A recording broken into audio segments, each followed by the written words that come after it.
Hello dear students, welcome back to chemistry class once again. In our last class, we have discussed the last portion from Unit 1, but we still have a small topic in that portion from Unit 1. So let us try to finish that up today, and if possible, I'll give you a short introduction to Unit 2 also. So the topic that we have here is about a concentration of solutions.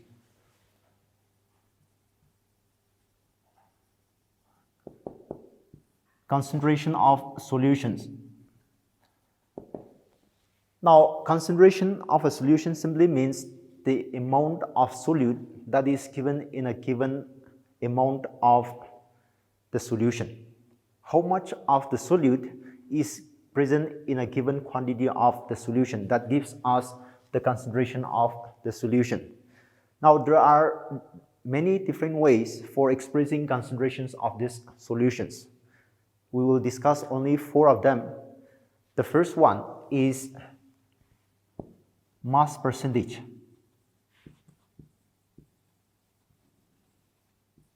Now, mass percentage, to calculate the mass percentage, we just divide mass of the solute by mass of the solution and multiply this by 100. This will be the total mass of the solution. So mass of the solute divided by total mass of solution into 100 will give us the mass percentage of a solution. Let us see an example to understand this. A solution is prepared by adding 2 grams of a substance to 18 grams of water. Calculate the mass percentage of the solute. The solution is prepared by adding 2 grams of a substance, that is the solute, to 18 grams of water. So to calculate the mass percentage, we take mass of the solute, which is 2 grams, and divide this by total mass of the solution. So mass of the solution will be given by mass of the solute plus mass of the solvent. So 2 plus 18, and this is multiplied by 100. So 2 into 100 divided by 20. Mass percentage of this solution will therefore be 10%. The next method for expressing concentration of a solution is called as the mole fraction. Now, mole fraction of any component it will be given by number of moles of the component divided by the total number of moles of all the components.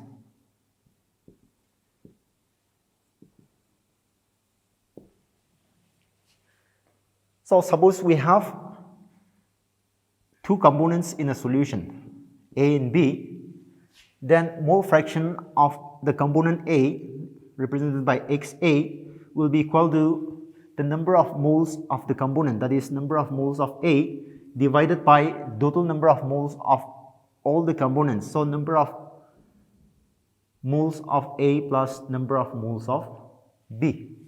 Likewise, to calculate the mole fraction of B, we just divide the number of moles of B by the total number of moles of all the components.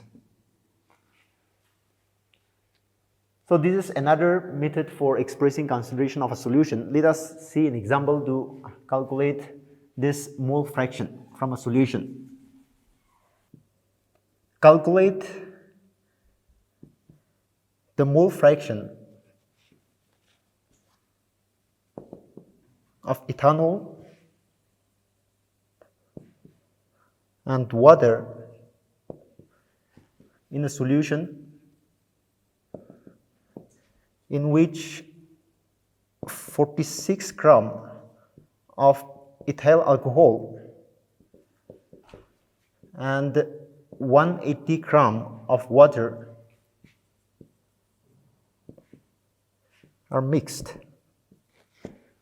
We are asked to calculate the mole fraction of ethanol in water in a solution in which 46 gram of ethanol and 180 gram of water are mixed. Now, to calculate the mole fraction, first we need to find out the number of moles. So let us calculate the number of moles for both the components here. Number of moles of ethanol will be given by mass of ethanol in the solution. How much is the mass of ethanol? 46 gram in the solution. This is divided by its molecular mass. The molecular mass we can calculate from this formula, that is C2H5OH. Mass of carbon is 12, 2 atoms here, so 12 into 2, 24. Hydrogen we have 6, mass of each hydrogen is 1, so total mass 6, and mass of one oxygen atom will be 16. So here we get 46. Mass of ethanol in the solution is also 46 gram. Its molecular mass is also 46. So number of moles of ethanol will be 1. Likewise, number of moles of water will be equal to its mass in the solution, 180 divided by molecular mass of water, which is 18. This gives us 10. After we have found the number of moles, now we can calculate the mole fraction for both components. Mole fraction of ethanol will be given by number of moles of ethanol, that is 1, divided by sum of number of moles of both components, that is 1 plus 10. So 1 by 11. Number of so mole fraction of water will be equal to the number of moles of water, that is 10 divided by sum of moles of both components, that is 1 by 10. So 10 divided by 11. So this gives us for alcohol 0.09 and for water 0.91. This is how we can calculate the mole fraction of different components in a solution.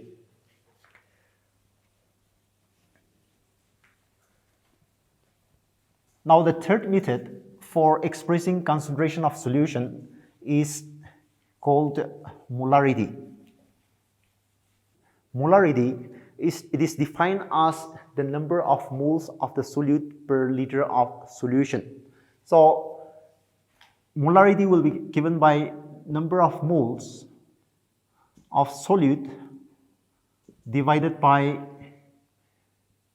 volume of the solution in liters. So to calculate molarity, we first find the number of moles of the solute and divide it by volume of the solution in liter. Sometimes the solution will be given in ml. The volume of the solution may be given in ml. So if that is the case, then number of moles of solute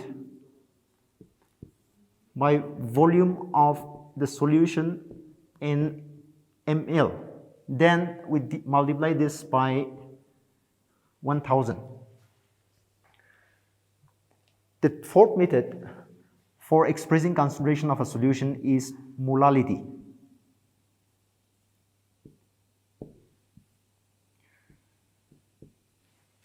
Molality is defined as the number of moles of the solute per kilogram of the solvent.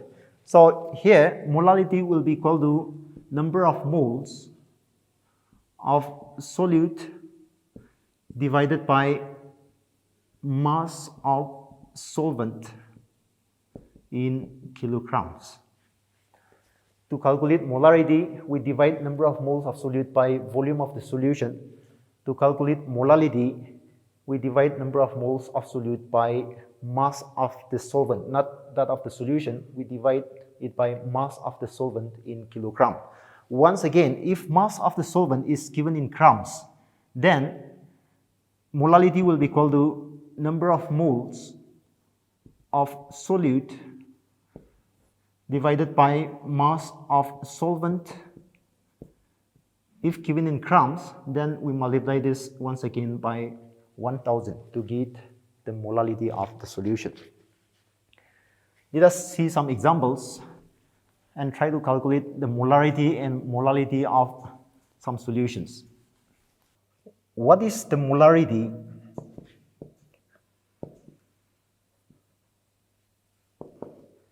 of an aqueous solution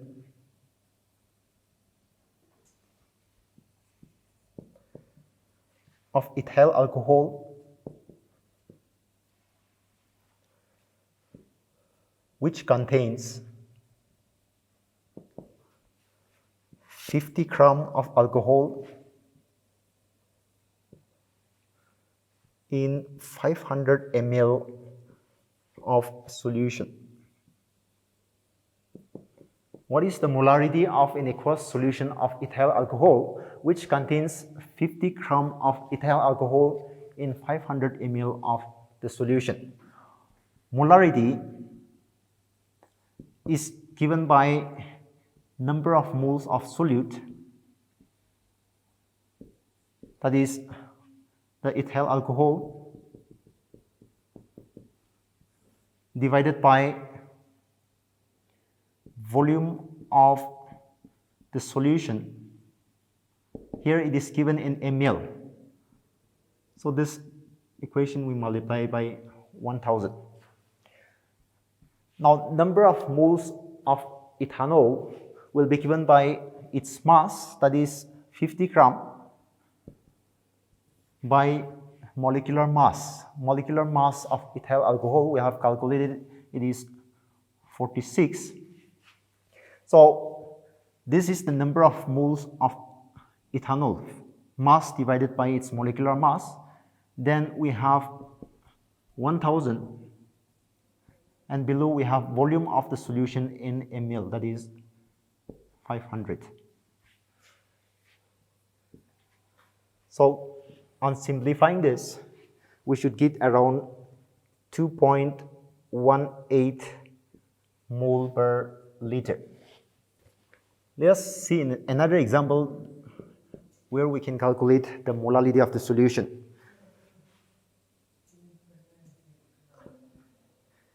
Calculate the molality of a solution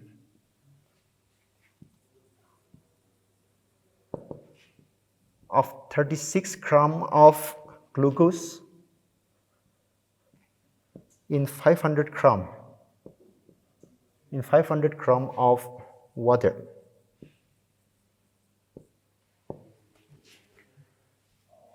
Molality is given by number of moles of the solute, in this case number of moles of glucose,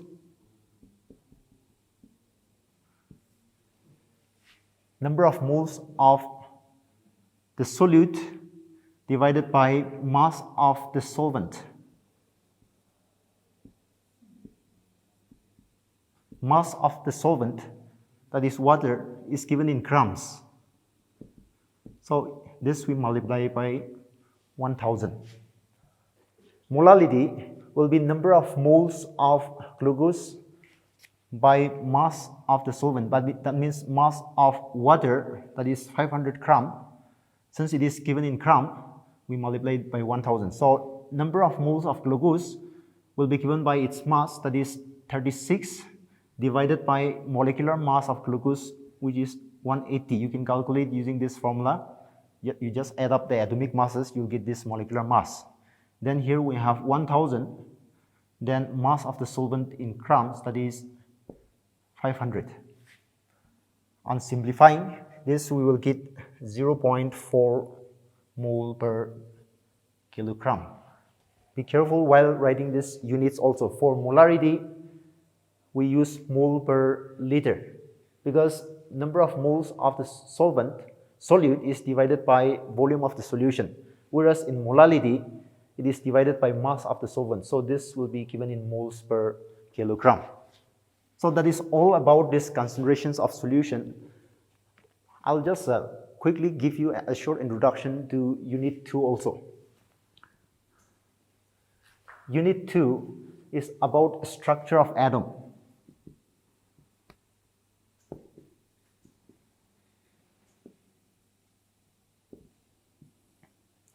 Now from Dalton's atomic theory, we have seen that atom is considered as the ultimate particle of matter. So atom is considered to be indivisible and it is considered to be the ultimate particle. There is no smaller particle than the atom. That is what Dalton's atomic theory says. But later experimental observations have shown that the atom is made up of still smaller particles which are called as subatomic particles. And there are many of these subatomic particles. The chief among them are the electrons, protons, and the neutrons. Now, electrons, they were discovered by J.J. Thomson, and they have a mass of 9.1 into 10 to the power minus 31 kilogram. So, mass of electrons is 9.1 into 10 to the power minus 31 kilogram. And they have a charge of minus 1.602 into 10 to the power minus 19 coulombs. Protons, they were discovered by Goldstein, and they have a mass which is 1837 times the mass of these electrons. So protons, they are much higher than these electrons. The mass of these protons, they are much larger than the mass of these electrons.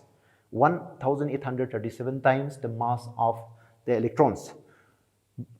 They have a charge which is equal to the charge of the electrons but opposite, that is charge of the protons is plus 1.602 into 10 to the power minus 19 coulombs. Then the third fundamental particle of atom is the neutrons, which have mass equal to that of the protons, but they have no charge. So mass of electrons is this much, their charge is this much, mass of protons is 1837 times the mass of electrons, and they have a charge which is equal in magnitude but opposite in sign to that of the charge of the electrons. Mass of neutrons is equal to mass of protons, nearly equal, and their charge is 0. That means the neutrons, they are neutral. So I will stop here for today. In the next class, we'll continue with this topic on structure of atoms. Thank you.